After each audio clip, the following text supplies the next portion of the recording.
Civil एक बार फिर से मैं आपका स्वागत करता हूं इस चैनल के अंदर।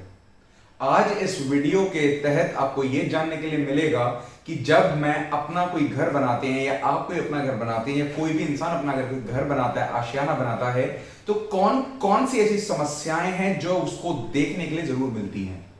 अब सबसे पहले बात यह आती है किसी भी घर के अंदर कि सबसे पहले आपका एरिया कौन सा है।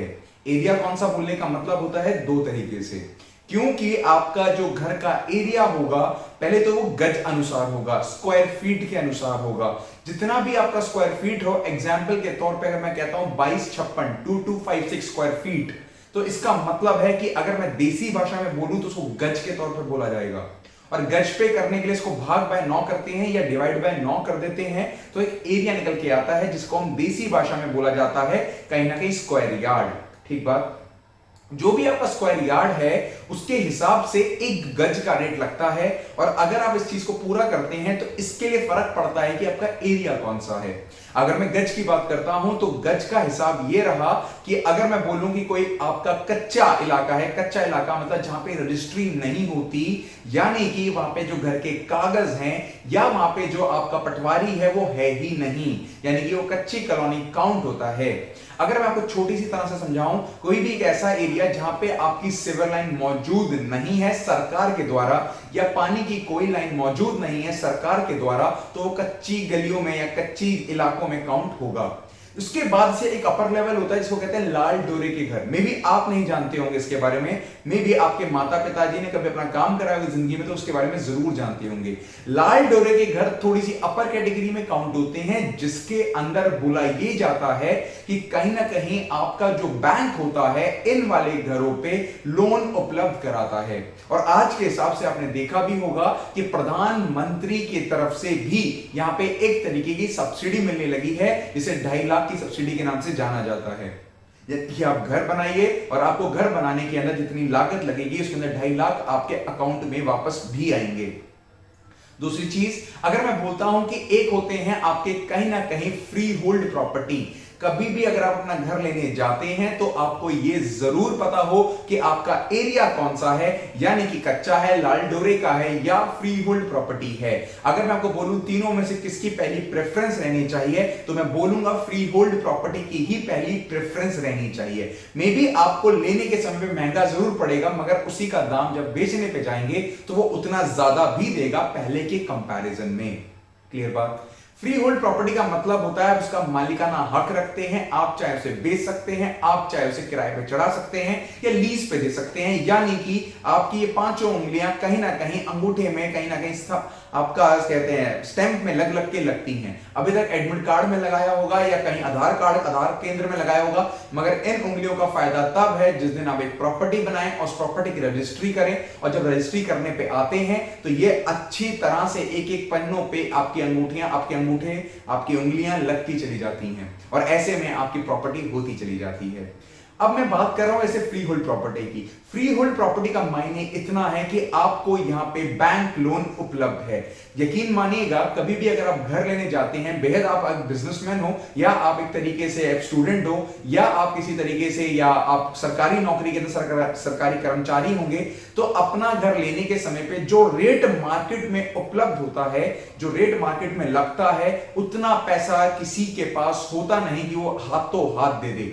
यानी कि ऐसे में हमें सहायता लेनी होती है किसकी, एक बैंक की, बैंक लोन लेने की। उसके भी अलग फायदे हैं, उसके भी अलग नुकसान है, वो भी चीजें मैं आपको बताऊंगा। नुकसान एज सच तो नहीं होता, मगर जो लोग ये मान के चलते हैं कि अगर मैं लोन लेता हूं तो किस्तों की वजह से मेरे को ये थोड़ा महंगा पड़ता है, तो वो उनकी नजर में है, मगर एक बिजनेस पॉइंट से, एक व्यापारी की समझ से, यानी कि एक बिल्डर की समझ से वो कभी भी बड़ी चीज नहीं है। एग्जाम्पल आपके सामने विजय माल्या जी भी होंगे और अन्य प्रकार के लोग भी होंगे जो लोन लेके चुपचाप भागना पसंद करते हैं, यानी कि लोन मिलना एक जरूरी काम होता है जब घर की बात करते हैं।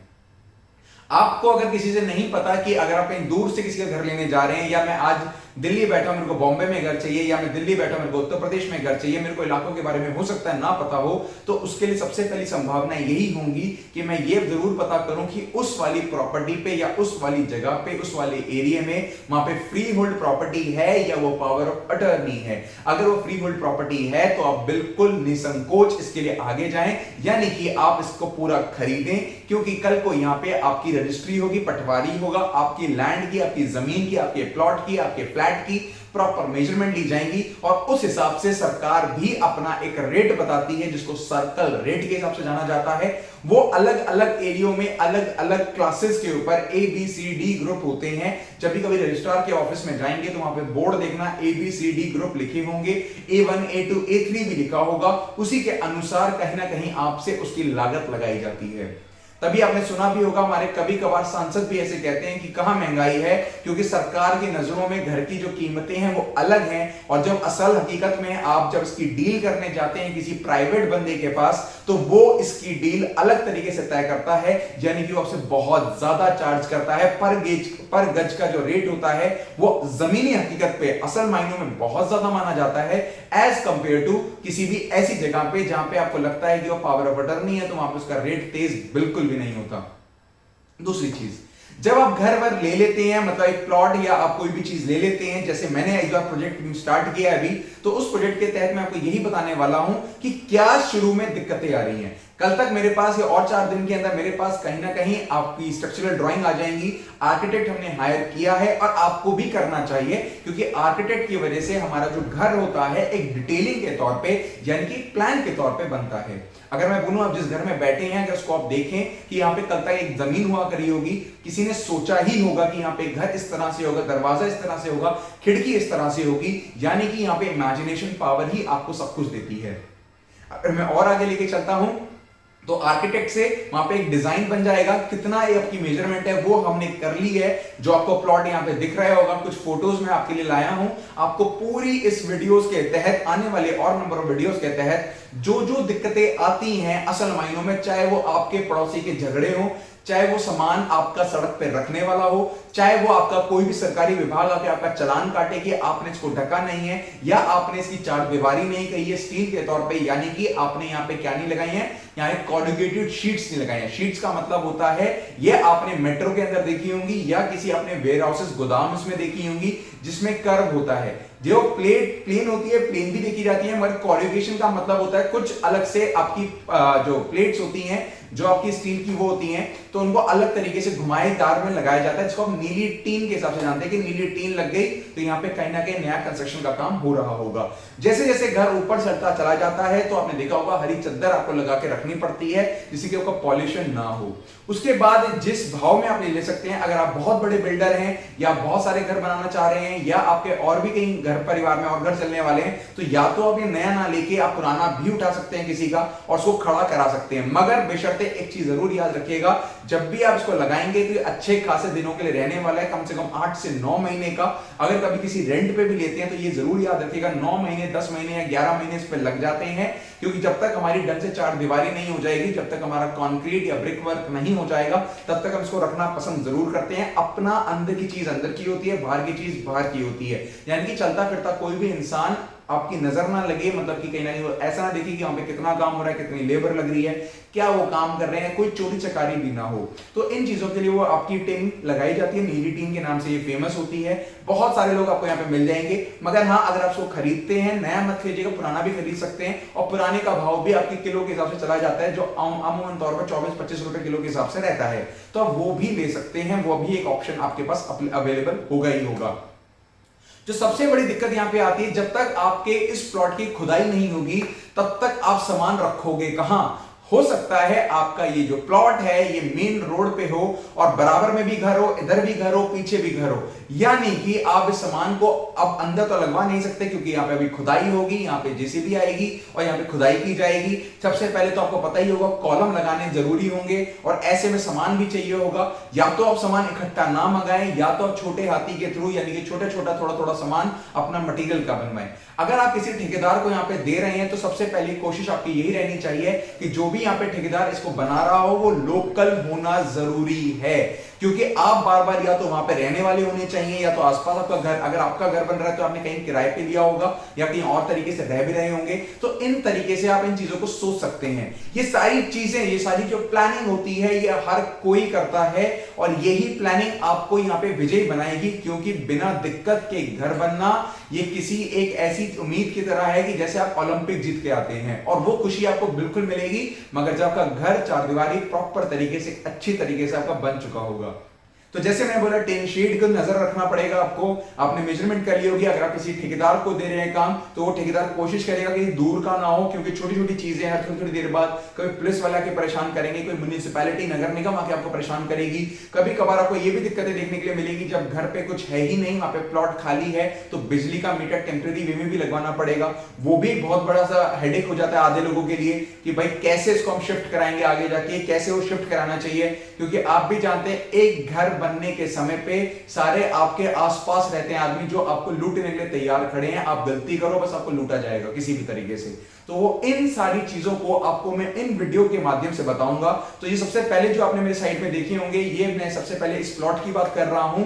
ये आपका 200 गज का एक प्लॉट है जो प्रोजेक्ट मैंने लिया है। इस प्रोजेक्ट के तहत हम चीजों को शुरुआत कर रहे हैं। अभी तक यहाँ पे तोड़ाई का काम हो चुका है। तोड़ाई का मतलब होता है पहले ये थोड़ा सा बना हुआ था, हमने इसको तोड़ा और हमने इसको इस तरह से तोड़ा कि इसका जो मटेरियल है, चाहे वो ईंटें हो, चाहे वो इसका सरिया हो, चाहे वो इसकी लकड़ी हो या चौखटें हो, वो इस तरह से निकाल ली जाए कि वो मार्केट में बिक सके। और हाँ, यकीन मानिएगा ये बिकती है मार्केट में और अच्छे दाम पे भी बिकती हैं। और पुरानी ईंटों में आज की ईंटों के मुकाबले में ज्यादा दम कम भी है। तो वो तोड़ाई का काम हो चुका है यहाँ पे। अब यहाँ पे जो होने वाला है इसका अगला काम है, यहाँ पे अब हम कॉलम्स लगाएंगे। और कॉलम से पहले मैंने जैसे आपको बोला कि हमारे पास एक आर्किटेक्ट के तहत आपकी क्या होगी, एक स्ट्रक्चरल ड्राइंग आने वाली है जिसमें हमने प्रॉपर डिटेलिंग की है कि नीचे का एरिया कितना रहने वाला है, फर्स्ट फ्लोर का एरिया कितना रहने वाला है। ये जो प्रोजेक्ट मैं शुरू कर रहा हूं इसके अंदर हाफ कमर्शियल रहेगा और हाफ रेजिडेंशियल रहेगा। थोड़ी सी ज्यादा सोच लग रही है क्योंकि किस तरह से आप प्लम्बिंग के लिए नालियां रोक छोड़ेंगे या किस तरह से आप बाथरूम देखेंगे, क्योंकि बाथरूम एक घर के अंदर इतना ज्यादा पैसा खाता है जो शायद और कोई नहीं खाता। बाथरूम और किचन एक ऐसी चीज होती है पूरे घर के अंदर जो सबसे ज्यादा पैसा खाती है। तो इन चीजों के माध्यम से भी आपको बताता जरूर चलूंगा कि क्या चीजें आपको कब चाहिए होंगी, कब कौन सी नॉलेज चाहिए होगी। तो हमने बोला कि टीन होगी, आप नई भी ले सकते हैं, पुरानी भी ले सकते हैं, और ये जो दाम जिस वापस में जाएगी 23-24 रुपए किलो के हिसाब से ही जाएगी। कम से कम 8-9 महीने मान के चलेगा कि देरीदारी होती है। फर्क ये भी होगा कि आपका मौसम कौन सा है जिसमें आप काम शुरू कर रहे हैं। जैसे अभी इस समय मौसम की बात करूं तो कहीं ना कहीं बारिश का मौसम है। आपने अखबारों में भी देखा होगा कि भारी वर्षा की चेतावनी देता है हमें एनवायरमेंट डिपार्टमेंट। तो कहीं ना कहीं ऐसे में काम बहुत खराब भी हो जाता है, क्योंकि जब खुदाई की बात करते हैं, जब गड्ढा खुद जाएगा तो पानी भर जाएगा, पंप लगाना पड़ जाएगा, पंप लगाने के तो पानी बाहर फेंकना पड़ जाएगा, यानी कि आपके घर की जो लागत आपने सोची होगी, एस्टिमेट की होगी, वो कहीं ना कहीं भारी पड़ती जाएगी। तो ये छोटी छोटी गलतियों के बारे में, फुल डिटेलिंग के बारे में आपको आने वाली वीडियोस के तहत बताता चलूंगा, जिससे कि आपको अपने भविष्य में, अपने फ्यूचर के अंदर कोई दिक्कत ना आए। अगर मैंने आपसे वादा किया है कि आपको एक इंजीनियर बनाऊंगा, यानी कि एक सफल इंजीनियर बनाऊंगा जिसके अंदर प्रैक्टिकल नॉलेज के साथ साथ आपकी थियोरेटिकल नॉलेज को भी साथ लेके जरूर चलाऊं। अगर मेरी इस वीडियो में आपको एक हर एक चीज समझ आती है, आने वाले समय में आप कोई चीज मिस नहीं करना चाहते, तो प्लीज डू सब्सक्राइब। तो नीचे अभी आ रहा होगा आपका सब्सक्राइब का, प्लीज सब्सक्राइब कीजिएगा। बेल आइकन भी होगा, उसको दबाइएगा जरूर, जिससे कि आपको मेरी लेटेस्ट वीडियोस के बारे में जरूर पता लगे। सारी एक सीरीज के तौर पे लाऊंगा, तो जरूर मिस मत कीजिएगा। आपको हर एक चीज की डिटेलिंग बताऊंगा, कितना रेट पर स्क्वायर फीट का लगेगा वो बताऊंगा, कब चौखटों में क्या सामान लगा वो बताऊंगा, चौखट बनाऊंगा या नहीं बनाऊंगा, या बनी बनाई उठा के लेके आऊंगा वो वाली बात बताऊंगा। सर ये 4 लगाऊंगा या 6 लगाऊंगा, 6 लगाऊंगा तो 4 में 12 mm के लगाऊंगा, और 2 में जो बीच में लगाने वाला हूं वो मैं 10 mm के लगाने वाला हूं। यानी कि इन सब चीजों के बारे में आपको पूरा बताऊंगा। अगर आप एक सिविल इंजीनियर अपने घर की बात करते हैं तो आपको यहाँ पे पूरी चीजें, पल पल की चीजें पता लगेंगी। और ये जिस लोकेशन पे है वो दिल्ली के अंदर है, दिल्ली के अंदर इसकी लोकेशन है। और यहाँ पे जो मेरे पास दिक्कतें आती जाएंगी मैं बिल्कुल आपसे इसको रूबरू कराता जाऊंगा। एक पहल की है, मैं आपको आशा करूंगा कि आप इसको सबको दिखाएं, यहां तक कि अपने पेरेंट्स को शो करें, माता पिता को शो करें, अपने फैमिली ग्रुप्स में भी डालिएगा, जिससे कि अगर किसी ने कोई ऐसी चीज जरूर देखी हो तो वो हमें इनपुट भी दे। अगर आपको लगता है कि किस पे वीडियो बनानी चाहिए स्पेसिफिकली, तो मेरे को प्लीज कॉमेंट के नीचे बताइएगा। आने वाले समय में मैं उन सब चीजों पर काम कर रहा हूं जिससे कि आपको एक सफल तरीके से एक इंजीनियर बना पाऊं। क्योंकि जब आप सिविल इंजीनियर होते हैं, जब अपने घर की शुरुआत कर रहे होते हैं, तो वो सबसे बड़ा दिन होता है, क्योंकि वहां पे आपकी असल इंजीनियरिंग चेक होगी।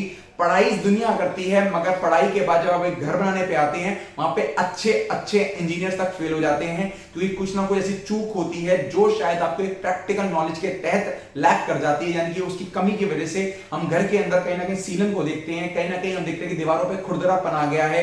कभी कभार प्लास्टर करते तो हमें ये नहीं पता होता कितने एमएम का प्लास्टर करना है, कितनी थिकनेस रखनी है इसकी, या मैं बोलूं कि स्लैब के नीचे जो आप पार्टीशन वॉल देने वाले हैं वो कब कितनी जगह पे छोड़ सकते हैं, कारपेट एरिया कैसे बचा लें कि ऐसी जगह निकालेगी जिसमें सब कुछ उपयोगी हो उस पूरी जगह पे। तो उन सब चीजों के बारे में वक्त के साथ साथ आपसे बात करता जरूर चलूंगा। तो इस वीडियो के माध्यम से मैंने आपको यही बताया कि जो ये आपने मेरे पास आसपास में वीडियोस फोटोज देखी होंगी इसकी प्लॉट की, तो ये 200 गज का प्लॉट है। इसकी डिटेलिंग के बारे में वैसे मैंने बताया 4 महीने मतलब और 4-5 दिन के अंदर मेरे पास एक्चुअल ड्राइंग आ जाएगी। आर्किटेक्ट के तहत हमने आर्किटेक्ट जरूर हायर किया हुआ है, क्योंकि एक डिटेलिंग के तौर पे जाना चाहते हैं। क्योंकि डिटेलिंग के तौर का मतलब है कभी ऐसा ना हो कि किचन के सामने बाथरूम खुल जाए, वो अपने आप में अच्छा नहीं होता। आड़े तिरछे घर जो होते हैं विदाउट आर्किटेक्ट की पॉइंट से ही होते हैं। जो प्रॉपर वे में एक अच्छा घर बनना चाहिए, एक आज की टेक्नोलॉजी के हिसाब से बनना चाहिए, तो उसमें इंटीरियर डिजाइनिंग भी आती है। और आपको भी इंटीरियर डिजाइनर बना दूंगा मैं इस वीडियो के अंदर। आपको जो यहाँ पे पल भर की जो जानकारियां चाहिए होंगी वो मैं दे दूंगा। और मैं क्यों बोलता हूं, क्योंकि इससे पहले भी हमने एक प्लॉट अपना पूरा एक पूरा प्रोजेक्ट हमने कंप्लीट करके दिया है। तो इन चीजों के बारे में आप बिल्कुल स्टे ट्यून रहिएगा, साथ रहिएगा।